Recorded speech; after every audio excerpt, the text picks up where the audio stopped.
a especificidade dos dons. Ou seja, nós temos os ministérios de Efésios, os 9 dons de Coríntios, mas foi elencados 30 dons listados que tem aqui para nós em cima daquilo que é estudado no livro, dividido em 3 áreas: cor verde, que é sabedoria; cor vermelha, que é engajamento; e cor azul, que é poder espiritual.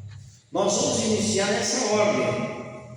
Nós vamos trabalhar com os 10 dons de sabedoria, 10 dons de engajamento e 10 dons de poder espiritual. E aí tem um propósito. Normalmente, quando se fala de dons, as pessoas estudam principalmente o poder espiritual. E propositalmente, tanto o autor, mas eu especialmente, fiz o seguinte: eu quero começar iniciando pela sabedoria. Porque quando a gente tem sabedoria e Deus nos dá os dons, nós usamos esse dom com utilidade para Deus, e ele vai ser bênção na vida da igreja. Usar os dons de poder espiritual sem ter sabedoria, às vezes nós podemos nos perder ao longo da vida. Então, ao longo do nosso início, então nós vamos começar com a sabedoria. A cor verde, ela representa a sabedoria, e a sabedoria está ligada à criação. E aqui nós temos, se você já tem o livro, você pode pegar a página 20, está listado inclusive como são as páginas que nós estamos falando. Na página 20, o pastor não vai ficar lendo, óbvio, né? Tá certo? Mas eu quero listar para vocês algumas coisas interessantes. A cor verde está listada ou está diante daquilo que a gente chama de conjunto de sabedoria. Primeira coisa que a gente entendeu é o seguinte: da onde é que vem esse conjunto de dons ligado à sabedoria? Vem da obra criadora. A leitura que nós fizemos no Salmo 19, que é um salmo que exalta o Deus Criador, nos revela uma noite, uma sabedoria outra noite. E aí nós vemos o Deus que é Criador. O Espírito de Deus pairava sobre a face das águas. E aí então Deus começou a criação separando a água da terra. E aí a gente tem lá em Gênesis toda a obra da criação. Criou o homem, criou todas as coisas. E o próprio Deus que criou todas as coisas é o mesmo que sustenta o universo. E é muito interessante pensar nisso, porque o universo não vai se dissolver. Nós temos aquecimento global, que está dando várias dificuldades no mundo, em termos de enchente, chuva, etc. Nós temos muitas outras coisas que devemos ter cuidado com a natureza. Mas antes que tudo se acabe, como aconteceu no dilúvio, que foi um ponto que está na história da salvação, inclusive, no sentido de que Deus preserva uma família e vem um dilúvio, a própria palavra de Deus, como um arco-íris, nos mostra que nunca mais a terra será exterminada com água. Lá está escrito o texto. E Deus fez uma aliança dando um arco-íris. O arco-íris não tem sentido outro a não ser esse, como sinal do sentido de Deus de preservação do globo terrestre dos seres humanos. O mundo agora terminará com a volta do Messias, mas não será nem por fogo nem por água. Haverá guerra, haverá rumor de guerra, etc. Que não é o assunto que nós vamos trabalhar hoje, mas o Senhor, nosso Deus Criador, Ele sustenta o universo com o poder da sua mão, e Ele levará a bom termo todas as coisas e acontecimentos ao longo dos anos, para que se cumpra a sua palavra, e na plenitude dos tempos, Jesus, o Senhor, vem buscar a sua igreja, e aí sim, todas as coisas terminarão. Então, o Deus que é Criador é o que sustenta o universo. O Deus que é Criador é que nos fez semelhantes a Ele, com inteligência, graça, e nos deu sabedoria. Esses dons que nós vamos estudar hoje e falar hoje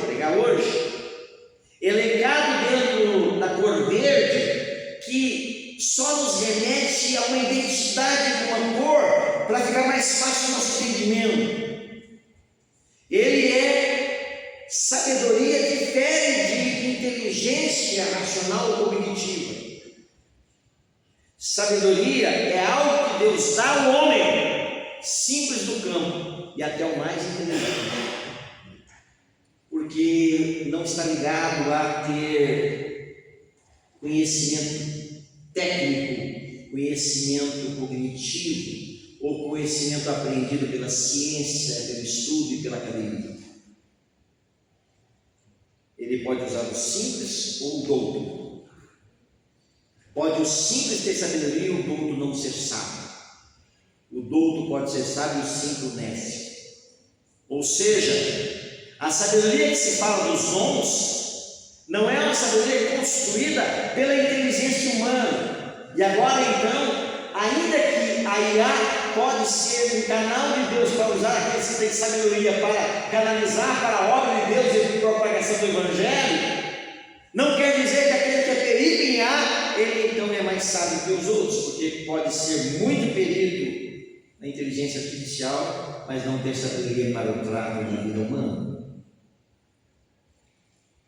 Se eu fui entendido, então o verde, que elenca os 10 dons, ele está ligado, está trabalhado, não naquilo que adquirimos, simplesmente como seres humanos porque aprendemos, mas porque recebemos do próprio Deus, e aquilo que recebemos do próprio Deus nós usamos para o louvor de sua glória e para o crescimento da sua igreja. Essa é a finalidade dos dons, que é nos tornar útil, proveitoso para a obra e o reino de Deus. Então, feita essa primeira consideração de pano de fundo, vamos então pensar na sabedoria. A sabedoria é sua natureza, ou seja, qualquer um que não tem sabedoria possa pedir a Deus que Ele dá liberalmente. Então, por exemplo, eu não tenho sabedoria, eu preciso de sabedoria, peça a Deus que Ele dá liberalmente. Ou seja, Deus não retém a sua graça para dar sabedoria. Sabedoria em lidar com as competências que temos. Sabedoria em lidar uns com os outros. Você já viu que um dos grandes problemas que enfrentamos na vida e conflitos é porque a gente não tem sabedoria no trato. Não sabemos colocar a palavra na hora certa. Não sabemos colocar a palavra e a ação temperada. E muitas vezes nós temos até boa intenção, mas não sabemos o momento de falar, o momento de expressar e o momento de agir, porque faltou sabedoria no trato. Então, sabedoria é saber o tempo e o modo, a forma com que eu falo, que eu edifico ou que eu destruo, a forma que eu ajo para poder construir na outra pessoa. Então, sabedoria está ligada a isso. E essa é a natureza dela. Então, não é filosofia abstrata, é coisa prática, vida prática.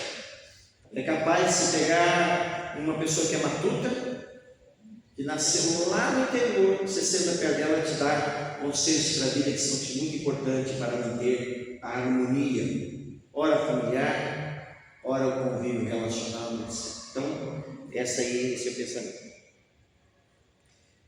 Pensando nisso, então, vamos para os 10 pontos. Hoje eu vou falar de 5, semana que vem 5, fechamos a área verde. Depois, na sequência, 2 domingos na cor vermelha, na sequência, 2 domingos na cor azul. A gente vai trabalhar os 30 dons em 6 cultos dominicais consecutivos. Então, o primeiro dom que nós vamos ver da sabedoria é a criatividade artística. E é interessante pensar, e se nós não vamos ter tempo para ler as referências que está escrito no boletim, mas você pode ir para cá, se você quer aprofundar mais, e ler aquilo que está aí nas características que estão no fim de cada sentido. Você vai lá na Bíblia. Deus era perfeccionista, no sentido de Ele dava habilidade especial, e artística, inclusive. Lá no Êxodo tem muito claro: separa esse fulano de tal, porque eu lhe dei espírito de habilidade para fazer determinada coisa. Ou seja, criatividade artística é o dom da criatividade que pode apresentar-se em diversas variações. Por exemplo, a arte da dança, a arte da escultura, trabalhos com argilas, pantomima, composição e escrever. A música está ligada à questão artística, ou seja, tem pessoas que têm facilidade em compor música, por exemplo, em fazer uma escrita que atinja não só o intelecto, mas que atinja o coração da pessoa. Então esse dom da criatividade artística, ele potencializa aquela pessoa que recebe esse dom para ser usado no reino de Deus, produzindo composições, escrevendo ou nas artes gerais. E como nós, e toda vez que a gente pensa em dons espirituais, dons que o Senhor nos deu, a gente pensa em aquela pessoa porque você pode ter alguém que tem criatividade artística e faz aquilo no mundo secular de forma tremenda e maravilhosa. Mas aquele que tem um dom, ele canaliza esse dom artístico para que a igreja possa crescer. Por exemplo, muitos hinos que nós temos do Cantar dos Povos, da Harpa Cristã, são os hinos. Muitos cânticos que nós cantamos aqui, nós cantamos um cântico aqui assim, aquele tu és o doador, o criador da vida, etc. É uma poesia a música. Então a pessoa tem aquele dom e canaliza todo esse dom para servir a igreja através do dom artístico. Então esse dom, aí você pode dizer: como é que eu descubro isso? Por que a gente está trabalhando cada dom de forma específica? Porque na medida em que a gente for explicando o dom, você vai se encaixando naquilo que Deus lhe deu. E se você vai descobrir, você sabe qual é o seu dom. E aí você vai dizer: puxa vida, eu tenho esse dom aí, eu nem sabia. Eu nem descobri ele. E agora então que eu descobri, eu quero desenvolver ele para a glória de Deus. Então, o dom da criatividade artística está ligado a essa característica. Esse dom capacita cristãos a usar a criatividade artística de tal forma que a igreja seja edificada por meio da criatividade artística. Então você pode ter. Então você tem essa facilidade. Você pega uma frase, você pega e consegue colocar aquilo lá em estrofes, hino, compor, escrever. Está aí, uma dica. Segundo, a habilidade manual, que é diferente da criação artística. A habilidade manual é o dom que pode manifestar nas mais diversas áreas, por exemplo, jardinagem, construção, mecânica, automóvel e etc. Quer dizer, aquela pessoa que faz, eu disse semana passada que eu tenho uma dificuldade muito grande com questão manual. Eu faço, mas aquilo que eu faço, ele não flui tão bem, porque tem pessoas que eu já falei, né? Vai apertar o parafuso, o parafuso não sai da ponta da furadeira, ele consegue furar o negócio certinho. Eu demoro, se a pessoa faz em alguns segundos, eu demoro minutos, só parafuso caindo. Eu faço trabalho manual, mas não é habilidade manual. Tem pessoas que têm essa capacidade. Por exemplo, na igreja aqui, eu não quero colocar dor em ninguém, porque cada um tem que descobrir o seu. Mas tem pessoas, né? A Liliane, por exemplo, tem facilidade, né? Outras meninas aqui têm facilidade. Por exemplo, a pessoa que tem habilidade manual é aquela pessoa que consegue trabalhar com jovens, com crianças, que consegue fazer. A Mariana ela tenta, né, Mariana? A gente às vezes até brinca, né? Ela vai fazer um pacote, um embrulho, ela até faz, mas não fica o vinco direitinho, porque é habilidade manual. A pessoa tem essa facilidade de lidar com o que é manual. E aí então, diante disso, esse dom, ele capacita a pessoa e cristão para usar toda a habilidade que tem manual para que a igreja possa ser abençoada. Por exemplo, nós fizemos a declaração da igreja, que foi um marco na vida dessa igreja, sair e fizemos aqui, instalando as 3 cores. E nós já fizemos isso aqui em outra igreja que pastoreei, no sentido de decorar a igreja com esse slash aqui, esse tecido. E às vezes não é fácil. E aí nós fizemos uma turma aqui. E o que aconteceu? Nós pensando, fizemos, esticamos, ficou tudo bonito, ficou jóia, para mim ficou bom. Aquele que tem habilidade manual é aquela pessoa que é perfeccionista na arte e no ofício. E ele pode usar toda essa habilidade manual que tem para abençoar o rei. Por isso que, irmãos, a gente não pode desperdiçar. Você tem essa capacidade manual de fazer as coisas? Então, talvez está sinalizando que você tem esse dom. E o que você está fazendo com esse dom? Você está colocando a serviço da obra do Senhor? E é para isso que nós temos que, para que Deus possa ser glorificado através do dom que nós temos. Generosidade, que é o terceiro dom. Esse aqui é muito interessante, porque existem pessoas com boa vontade. O que é generoso? O generoso é aquele que não é avarento. O generoso, ele tem facilidade de abençoar as outras pessoas e abençoar a obra de Deus. Por exemplo, você pode pensar assim: olha, eu sou uma pessoa que sou dizimista, fiel, e você dá o seu dízimo, por exemplo. Isso aí, quando você dá o seu dízimo, o que você está fazendo? Você está devendo a Deus aquilo que você entende que Deus disse e que você está fazendo a sua obrigação, no sentido de que você está compreendendo esse princípio de fé. O generoso, ele não está preocupado em só devolver o Deus dízimo, mas ele coloca todos os seus recursos materiais à disposição do reino e das famílias e das pessoas. É uma diferença.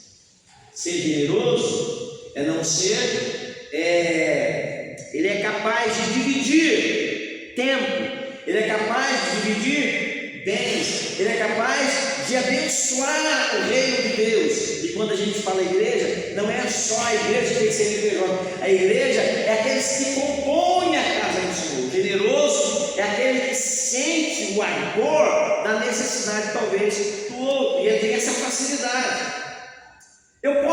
Você pode fazer de vez em quando uma obra generosa, mas aquele que tem o dom de generosidade, ele sente, ele deixa a disponibilidade. Eu tenho um amigo que chama Robert Cole. Ele veio aqui já pregar uma vez. Ele é brasileiro, mas ele veio da China todo, e é cristão, uma família tremenda e maravilhosa. Aquele homem, ele é um homem que tem bastante posse, mas ele diz assim: ele coloca todos os seus recursos para abençoar a obra de Deus. E ele tem várias obras, desde cisterna no Nordeste, então ele abençoa. E ele abençoa sem esperar nada em troca, no sentido de que, porque assim, tudo que eu tenho é Deus que deu. Se Deus me deu, então eu vou repartir. Então esse é o coração generoso, e esse é o dom da generosidade. Pessoas que têm essa capacidade.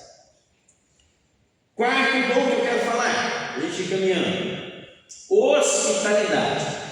Esse dom da hospitalidade, se você pode ler emenda aqui, depois aprofundar na página que eu te dei, é aquela pessoa que tem facilidade de receber pessoas na sua casa e acolher pessoas. Vocês querem ver uma coisa? Tem gente que quando você vai na casa dela, vai se hospedar na casa dela, você não se sente à vontade. É uma casa que não acolhe bem. Ela tem a cama aqui, você tem a comida, etc. Mas a pessoa fica ali, ela não tem essa facilidade de ser hospitaleira. Esse dom é aquela pessoa que tem essa capacidade de receber alguém na sua casa, e aquela pessoa que você recebe em casa, ela é cuidada com hospitalidade. Essa é a ideia. Pastor, então quer dizer que todos nós podemos receber pessoas em casa e hospedar, tudo bem. Mas há uma diferença daquele que hospeda porque está fazendo aquilo que tem que hospedar, e aquele que é hospitaleiro. que é capaz de receber aquela pessoa se sentir bem recebida, bem assistida e bem trabalhada. Outra questão que nos dá o dom da hospitalidade, por exemplo, está faltando o dom da hospitalidade está ligado à diaconia da igreja. Diaconia não é o ofício de diaconia ou diáconos. Diaconia é serviço. Então, por exemplo, o diácono deveria ter o dom da hospitalidade. Porque se ele tem o dom da hospitalidade, ele seria, por exemplo, hoje nós tivemos aqui o Danilo, chegou 9 horas da manhã e estava chovendo lá fora e esqueceu a chave. Não é? Uma igreja que desenvolve o dom da hospitalidade levanta pessoas que vão chegar antes na igreja, deixar aberta a igreja, verificar como é que estão os banheiros, verificar como é que está a porta, recepcionar as pessoas que entram aqui para dentro da igreja e dizer: pode chegar à comunidade cristã, porque a igreja está amparada por pessoas que têm o dom da hospitalidade.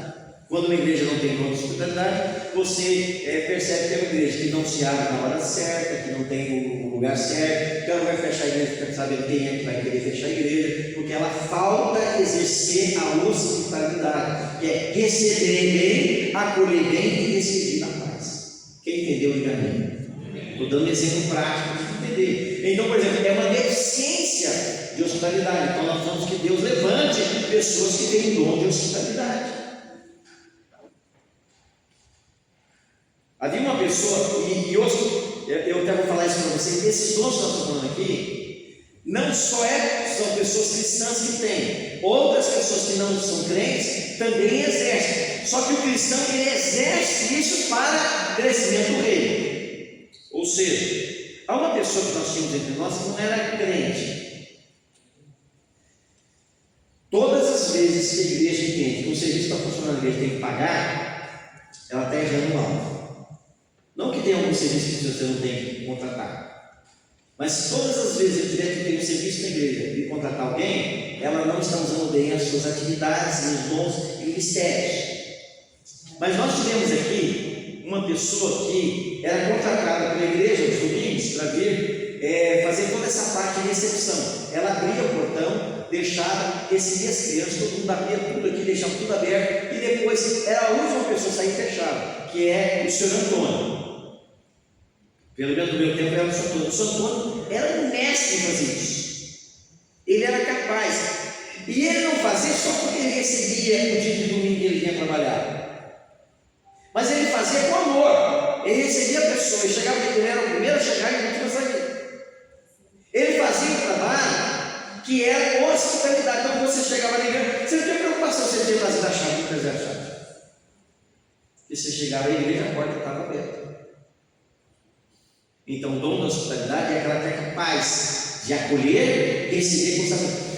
Não é assim, quem tem o dom da hospitalidade não faz porque é obrigado a abrir a igreja que as pessoas vão entrar. Ele tem prazer em abrir a igreja porque as pessoas possam entrar. Ele tem alegria em servir a igreja com o seu dom de hospitalidade.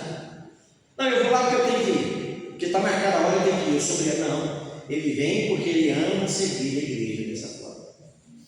É diferente de quem. Então quer dizer que eu tenho que tirar aquele que tem a obrigação? Não.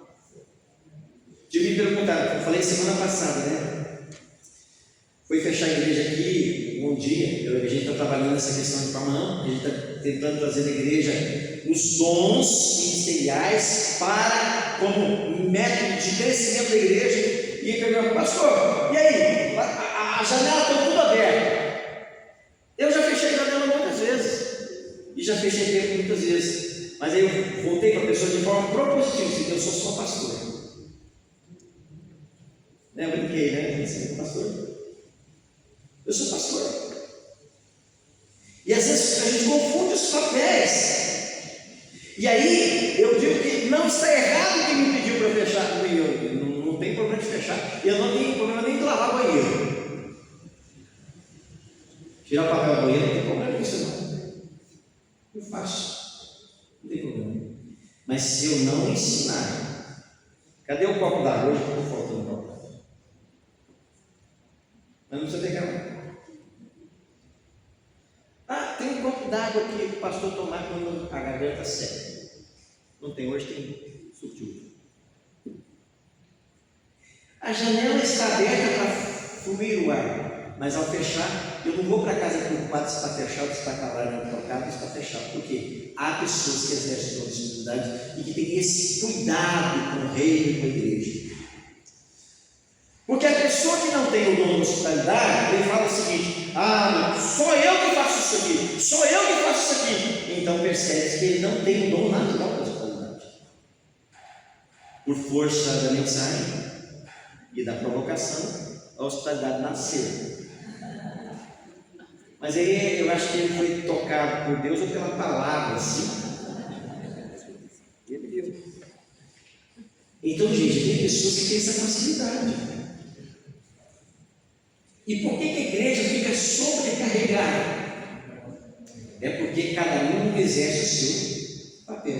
Quem está errado nisso? Primeiro, porque a gente descobriu o dom. Segundo, é porque a gente não consegue estabelecer entre os nossos pais da comunidade, e levantou ali você, porque é fácil o pastor dizer: eu vou separar você para diácono, e você vai fazer assim. Uma pessoa não tem o dom. Vai ser só um diácono para estar na lista de diácono, né, beleza? Mas cadê os diáconos da igreja? Hoje está com a Margarida. Quantos anos, Margarida? 32. Ela sobe toda vez que ela vier, para todos os cultos, e ela faz essa preparação para ser. A Ruth hoje depois de mim, ela falou comigo: mas vão ser diáconos mais novos. Aí você, então, hospitalidade não está ligada ao título que você tem. A hospitalidade está ligada ao serviço que você exerce. Porque você pode ser título e não exercer o serviço divino. Quem entendeu, diga amém. Por isso nós estamos estudando o que é cada dom. Então, gente, a gente não pode eleger alguém, presbítero, diácono, ou um líder de jovens, líder de tal, simplesmente porque precisa que aquele cargo seja preenchido. Nós precisamos eleger alguém que tenha a vocação de Deus e dom para exercer o ministério e o ofício. Então nós erramos muito quando simplesmente a gente acha que o povo sabe, sem consultar o Deus que deu o dom, e a pessoa está disposta a exercer o dom para o bem da igreja. Porque quem exerce o dom, porque tem prazer em exercer o dom, não se sente pesado em servir a igreja. Eu tenho dom pastoral. Eu gosto de fazer visita. Eu faço visita aos hospitais, às casas, porque eu tenho dom. Deus me deu. Eu não tenho problema em sair da onde eu estou, pegar as janelas aqui e para as casas e levar sempre assim.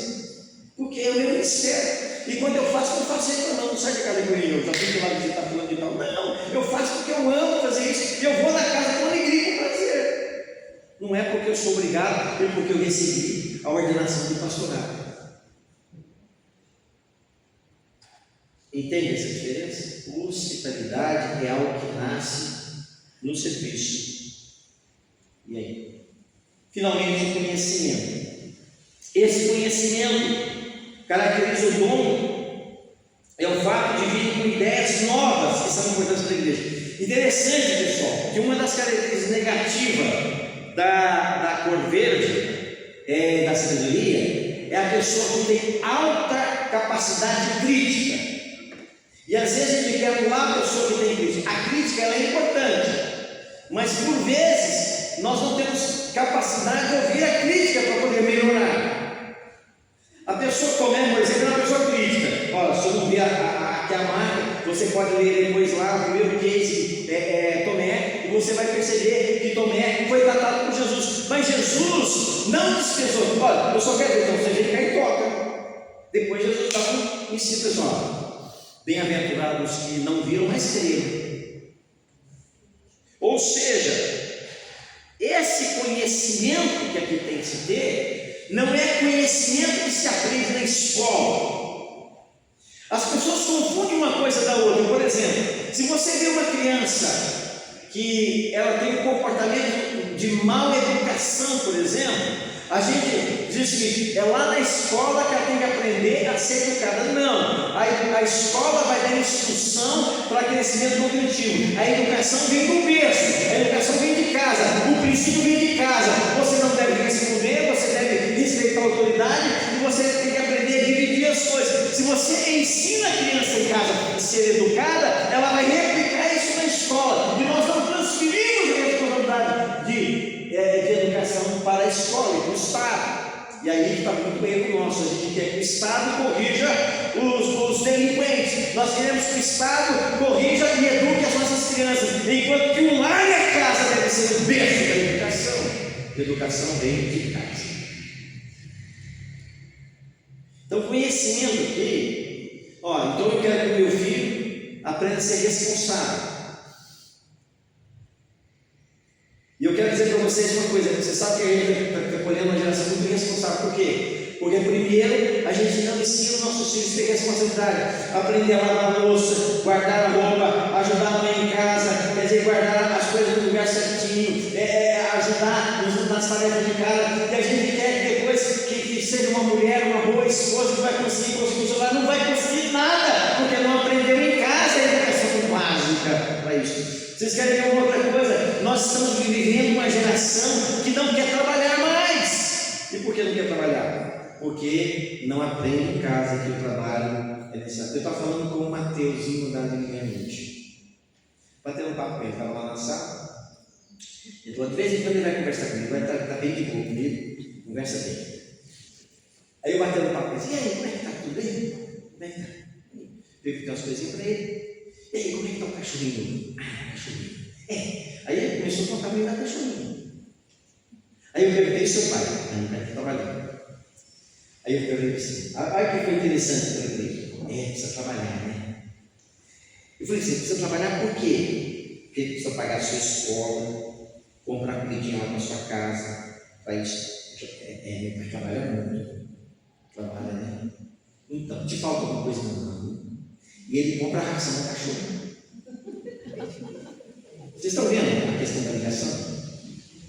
Aí o que acontece? Nós não produzimos uma igreja laborosa porque ensinamos que nós não aprendemos a trabalhar na vida da própria igreja. E aí então nós temos pessoas que crescem adultos vagabundos. Você sabe em que idade as pessoas estão procurando o primeiro emprego? Estagiário. Quase 30 anos de idade. O que você quer? Eu quero estagiário. Quantos anos você tem? 28. Nós estamos colhendo uma turma de vagabundo. Por quê? Não estamos ensinando desde pequeno. É no tamanho dos pequenininhos mesmo, viu? É no tamanho deles. E você aprende esse gosto pelo conhecimento do trabalho. Então, conhecimento aqui, esse aqui, esse dom capacita cristãos a descobrir, coletar e analisar e formular informações. Então, nós precisamos criar conhecimento de pessoas que são instigadas a provocar uma mudança. Então, desde os pequenos, nós devemos incentivar as crianças a serem, então, a produzir novos conhecimentos. Gente, a igreja infrutífera é aquela que não tem entre seus membros pessoas que são capazes de inovarem, de mudarem, de propor uma mudança, uma transformação, através de ideias que vão fazer o crescimento. Porque, irmãos, nós não somos vaquinha de presépio, que fica assim, Não! Somos consultores de ideias inteligentes para fazer de novo na vida da igreja. Quem entendeu, diga amém. Conhecimento é isso. Você produz o que recebe de Deus e provoca a mudança. Às vezes, se eu perguntasse para o Lucas aqui: Lucas, por que os nossos jovens não crescem? Eu falei: porque, sei lá, tem sentido. Está faltando jovens provocadores. Que lance uma ideia inovadora. Que seja capaz de que aquela ideia inovadora influencie outras pessoas. Aí eu teria mais jovens. Não, eu vou deixar o Espírito de Deus fazer. Ele só faz quando os homens se movem. Porque se os homens não se moverem, as pedras clamarão. Amém? Então, conhecimento é a produção e a capacidade de influenciar com ideias novas, transformadoras. Então, esses 5 primeiros dons estão na área verde. Tanto o incrédulo como o crente pode ter. Mas quando o crente tem e usa para canalizar esse serviço do Senhor, a igreja será e crescerá, utilizando esses 5 dons para o crescimento dela. Que Deus te abençoe em casa, que você possa aprender. Se você quiser a cópia disso daqui, pode pedir, a gente vai colocar no grupo para você. Mas isso aqui é muito pequeno diante daquilo que a Bíblia pode usar. Tem vários versículos bíblicos que fundamentam isso que eu preguei. Então, se falta sabedoria, peça a Deus que lhe dá literalmente. O Senhor não fica retendo aquilo que Ele tem. Ele derrama sobre você e você vai ter sabedoria para encontrar o melhor dom para ser usado por Deus. Todos nós temos dons. Você sabe qual é o seu? Semana que vem a gente fecha a área verde com 5 outros dons. Se você quer caminhar comigo e você quer aprofundar em Deus mais e ser menos crítico e mais atuante, te convido a vir comigo para fazer a obra de Deus.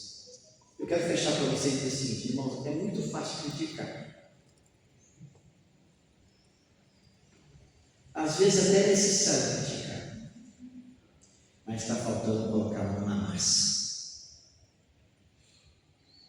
Porque a gente quer colocar para o outro aquilo que Deus me deu para me fazer. Eu preciso ser protagonista daquilo que Deus me deu e não espectador daquilo que eu acho que eu tenho que ser servido. Porque eu vim para servir e não ser servido. Amém? Graças a Deus, cantemos o hino 252, preparando o nosso coração para essa música.